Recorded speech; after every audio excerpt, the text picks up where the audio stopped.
YouTube channel ఎలా నడుస్తుంది? బాగా నడుస్తుంది? లేదండి, షాప్ గోల్లా పడి యూట్యూబ్ ఆపేసాను, చాలా రోజులు అయింది. స్టార్టింగ్ లో మీ యూట్యూబ్ ఛానల్ కి ఎంతో తక్కువ మంది ఫాలోవర్స్ ఉండేవాళ్ళు. అలాగే ఈ మధ్య ఈ ఇష్యూ అయిన తర్వాత మంచి సబ్స్క్రైబర్ తో, మంచి వ్యూవర్షిప్ తో, అదే చాలా లక్షల్లో సబ్స్క్రైబర్ తో, మంచి వ్యూవర్షిప్ తో వెళ్ళింది. మంచి సక్సెస్ అయినట్టుంది యూట్యూబ్ అంతా. రెవెన్యూ పరంగా వచ్చింది నాకు. స్టార్ట్ చేసిన 1 month లోనే 2 lakhs అంత వచ్చింది యూట్యూబ్ లో. ఆ పిల్లలే తీసుకుంటున్నారు, వీడియోస్ పెడతారు వాళ్ళే. తర్వాత మరి గ్యాప్ వచ్చింది, నేను షాప్ హడావుడిలో పడి ఈ సారీ వీవింగ్ చేయించడం, వీవర్స్ దగ్గర యూట్యూబ్ ఛానల్ వాళ్ళకి ఇచ్చారు, బట్ మీరు లోపల కనబడతారు అంతే. అంతే. నాకు లోపల రెవెన్యూ కోసం కాదు, నాకు పబ్లిక్ తో ఇంటరాక్షన్ కావాలి, పీపుల్ నాకు దగ్గర అవ్వాలి. ఫేమింగ్ అంటే ఫేమ్, జనాల్లో ఫేమ్ అంటే ఒక అందరూ నన్ను గుర్తుపట్టాలి, ఈ ఫేమ్ పిచ్చి ఉందా?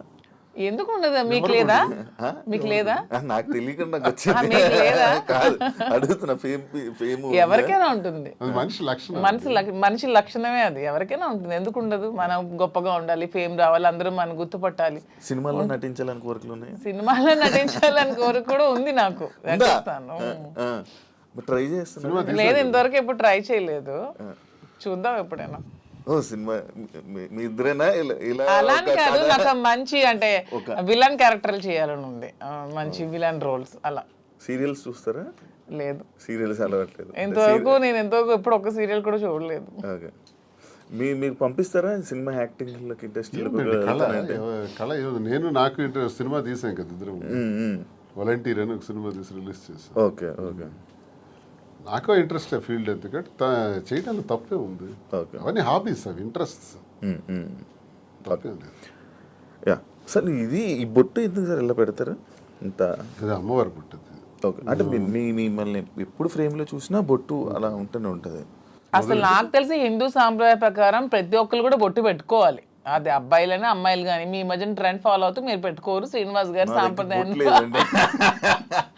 సాంప్రదాయం పాటిస్తూ పెట్టుకుంటారు. యాక్చువల్ గా మధుర మీనాక్షి అమ్మవారు బొట్టు ఎప్పుడు తెచ్చుకొని పెట్టుకుంటారు. అదే ఉంటాయి సూట్ కేసులో కానీ, కారులో కానీ, ఎక్కడైనా బాక్సులు ఉంటాయి. ఎక్కడైనా సరే అది పెట్టే బయటకు వస్తాయి. ఇంక ఇంట్లో ఉన్నామన్నా జస్ట్ ఉంటుంది లైట్ గా. ఈ బిజినెస్ పెడుతున్నారు, అంత బాగుంది. మళ్ళీ పొలిటికల్ ఎంట్రీ ఏమైనా ఉందా? పొలిటికల్ గా వెళ్తారు? మళ్ళీ పొలిటికల్ ఎంట్రీ ఏంటి? మేము పాలిటిక్స్ లోనే ఉన్నాం, మళ్ళీ ఎంట్రీ ఏంటి? అదే, this is just short break అంతే. ఇప్పుడు నెక్స్ట్ మళ్ళీ శ్రీనివాస్ గారి fire, Madhuri fire, double fire తో వెళ్తాం పాలిటిక్స్ లోకి. జస్ట్ చిన్న బ్రేక్ తీసుకున్నాం అంతే. ఈ బ్రేక్ లో ఏమైనా దూరం అయిపోతారేమో? దేనికి దూరం అయిపోతాం? ఎవరికైనా మేము ప్రజలకు దగ్గరగా ఉన్నాం, ఎవరు మమ్మల్ని ప్రజల నుంచి దూరం చేయలేరు కదా. శ్రీనివాస్ గారు మాస్ బేస్డ్ లీడర్, తను మ్యాన్ ఆఫ్ మాసెస్ అన్నట్టు.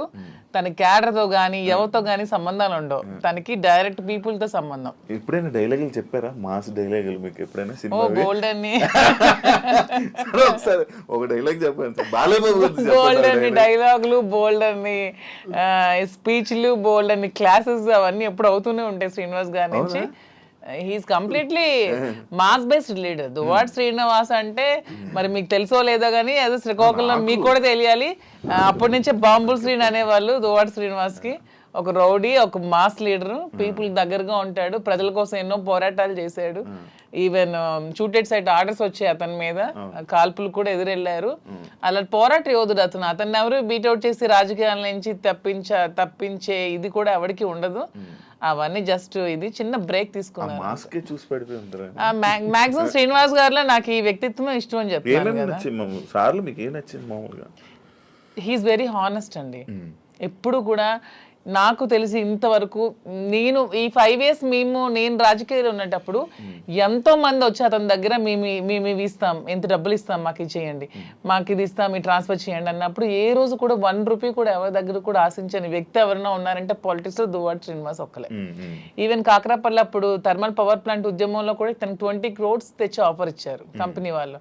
అది తృణోపాయంగా కాదనుకున్నారు. ఆ టైంలో తీసుకుని ఉంటే ఎలక్షన్లో అప్పుడే గెలిచేవాళ్ళు. అతను అవతల పార్టీ వాళ్ళు తీసుకున్నారు, ఆ చిన్నాడు వాళ్ళు గెలిచారు. ఆ టైంలో 1 రూపీ కూడా లేకుండా ఎలక్షన్లో పార్టిసిపేట్ చేశారు. కానీ ఏ రోజు కూడా లంచాలకి ఎప్పుడు కూడా తను తలొగ్గలేదు. దానికి అతీతంగానే పనిచేశారు. చాలా హానెస్ట్గా ఉండి ఎప్పుడు అబద్ధాలు చెప్పరు, స్ట్రైట్ ఫార్వర్డ్. ఎవరు ఏదైనా ప్రత్యర్థుల మీద విరుచుకు పడతారు, చాలా ఫ్రాంక్ గా ఉంటారు. తన నమ్ముకున్న నాయకుడి కోసం ఎంతవరకైనా వెళ్తారు. జగన్మోహన్ రెడ్డి అంటే అతనికి చాలా ఇష్టం, దైవ సమానులుగా భావిస్తారు. అతని కోసం మానవ బాంబులా కూడా ఉంటారు. అంటే అతని కోసం జగన్మోహన్ రెడ్డి కోసం అటాక్ అంటే వెళ్ళి ఎదురుగా నిలబడమన్నా నిలబడతారు. నమ్ముకున్న వ్యక్తి కోసం ప్రాణం ఇచ్చే టైప్. సో ఇంత మంచి క్వాలిటీస్ ఎవరిలో ఉంటే ఎవరైనా ఇష్టపడతారు. ఒక పాయింట్ మధ్యలో శ్రీని గారు అబద్ధాలు ఆడరండి? అస్సలు ఆడరు. మీరు ఎప్పుడు అబద్ధం ఆడలేదు మీ వైఫ్ వాణి గారి దగ్గర కానీ అక్కడ? నేను అబద్ధం ఎప్పుడు? దేనికి ఆడాలి? అన్ని ఫెయిర్ గానే ఉంటాను నేను. ఓకే. ఇప్పుడు ఈ విషయాన్ని ఫెయిర్ గా ఉండడం వల్లే ఎక్కువ గొడవలు అయ్యి అర్థం చేసుకోవాలి అతన్ని. ఓకే. సరే మీకు సో అదే మా ధైర్యం. ఇప్పుడు అవినీతి అవినీతి అక్రమాలు భూదందాలు అధికార దుర్వినియోగం చేస్తే ఇప్పుడు కూటమి ప్రభుత్వంకి బెస్ట్ ఛాన్స్. నా మీద అవినీతి తీయొచ్చు, లోపల ఇయ్యొచ్చు. నేను ఇంత టార్గెట్ చేసి మాట్లాడదాను కదా. ఇంతమంది నాయకుల మీద ఎన్ని ఉంటాయి కానీ ఇతని మీద ఏం ఉండవు, క్లీన్ చిట్ తో ఉంటారు. జరగడానికి వీళ్ళు నేను చేయను, అదే నా ధైర్యం. మీరు అదే ఇందాక మర్చిపోయాను, మీరు ఏం డైలాగ్ ఎప్పుడైనా చెప్పారా మాధురి గారికి? ఏమైనా ప్రపోజ్ చేసినప్పుడు కానీ లేకపోతే అప్పుడప్పుడు ఏమైనా చెప్తా ఉంటారు? న్యాచురల్ గా ఉంటుంది తప్ప డైలాగ్స్ ఇవన్నీ కావు. తనకి ఆ రకంగా నాలో ఉన్న క్వాలిటీస్ నచ్చుండొచ్చు. ఆమెలో ఉన్నటువంటి ప్రేమతత్వం నాకు నచ్చింది. అదే కదా నేను కోల్పోయాను. ఆమె దగ్గర అదే పొందాను. నా కోసం పాపం అన్యాయం అయిపోయింది, ఒంటరి అయిపోయింది, కన్నవారి అత్తవారి దగ్గర మాట పడింది. సమాజంలో చాలా మంది ఏకాకిం చేసేసినారు. ఈ పరిస్థితుల్లో ఏం చేయాలి? నా పిల్లలు బాగానే ఉన్నారు, నా భార్య అందరూ బాగానే ఉన్నారు, ఆస్తులు రాసేసాను. సో వదిలేద్దామా?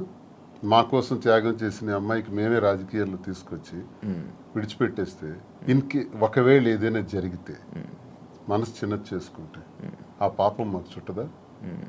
మరి అలా ఉండేటువంటి అమ్మాయికి భరోసాగా నేను నిలబడ్డాను.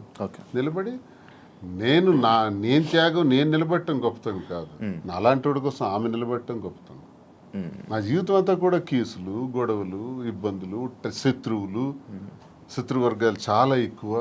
పాలిటిక్స్లో సొంత పార్టీలో కూడా నాకు శత్రువులు ఉన్నారు. సొంత పార్టీలో నా తీరు నచ్చని వాళ్ళు ఉన్నారు. నేను ముక్కుసూటిగా ఉంటాను కాబట్టి ఎవరికి నచ్చదు. నేను ఎవరికి ఖాతరు చేయను.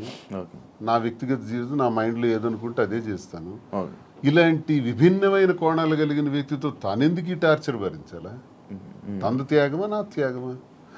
ఇన్ని బాధల మధ్య నేను భరోసాగా ఉండి మేము కలవాల్సిన పరిస్థితి వచ్చిందే తప్ప మేమేదో సమాజానికి చేసింది ఏదో ఇలా ఉండొచ్చా, ఇలా చెయ్యొచ్చా, ఇలా మీకే ప్రశ్నించబడిన వాళ్ళు చాలా మంది అనొచ్చు, ఏం సందేశం ఇస్తాడు ఇవన్నీ అంటే ఇది మా పరిస్థితి. అన్నీ ఎక్స్ప్లెయిన్ చేసాం. బాగుంది, దయచేసి విమర్శించేవాడు కూడా మీరు చాలా సందేశాలు మీవి తీస్తే బోల్డ్ ఉంటాయి. ఓకే.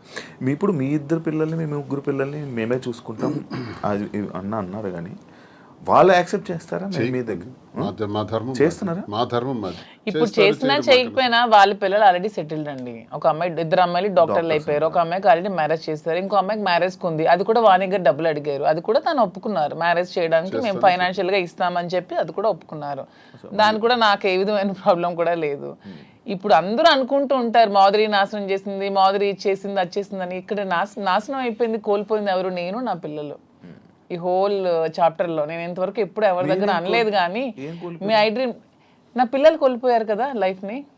నా పిల్లలు అనాథలు అయిపోలేదా? నా పిల్లలు సమాజంలో ప్రాబ్లమ్స్ ఎదుర్కోరా? Vani already 58 years old, 60 years women. తనకి అన్ని సెటిల్ అయిపోయింది, ఫైనాన్షియల్ గా వెల్ సెటిల్డ్ అయిపోయింది. పిల్లలిద్దరిని పెళ్లిళ్ళు చేసుకుంది, పిల్లలిద్దరు డాక్టర్లు అయిపోయారు. నా పిల్లలు ఇంకా చిన్న 5 years 7 years పిల్లలే. సో ఇందులో కోల్పోయింది ఎవరు? నేను, నా పిల్లలు. అందరూ ఈజీగా అనేవచ్చు ఆస్తులు తీసుకుంది, అవి చేసుకుంది, ఇవి చేసుకుందని. కానీ హోల్ చాప్టర్లో నేను, నా పిల్లలు లాస్ అయ్యాం. ఇందులో లాస్ అయింది శ్రీనివాస్ గారు లాస్ అవ్వలేదు, వాళ్ళ వైఫ్ లాస్ అవ్వలేదు, వాళ్ళ పిల్లలు లాస్ అవ్వలేదు, నా ఫ్యామిలీ మా హస్బెండ్ వాళ్ళు లాస్ అవ్వలేదు. దీంట్లో నేను, నా పిల్లలు కోల్పోయాం మా జీవితాన్ని. సో ఇది ఎవరు ఏ విధంగా కామెంట్స్ చేసుకోవచ్చు, కానీ నేను ఓపెన్ గా చెప్పాలంటే నా పిల్లలు లాస్ అయ్యారు. సో ఆ పిల్లలు నేను చాలా జాగ్రత్తగా తీసుకుంటూ వాళ్ళు ఉన్నతంగా చదివించుకుంటూ వాళ్ళు ఉన్నతమైన స్థానంలో పెట్టాలన్న ఆలోచనతోనే నేను ఇవన్నీ కష్టపడుతూ చేస్తున్నాను. దీన్ని ఎవరు ఏ విధంగా తీసుకున్నా ఐ డోంట్ కేర్.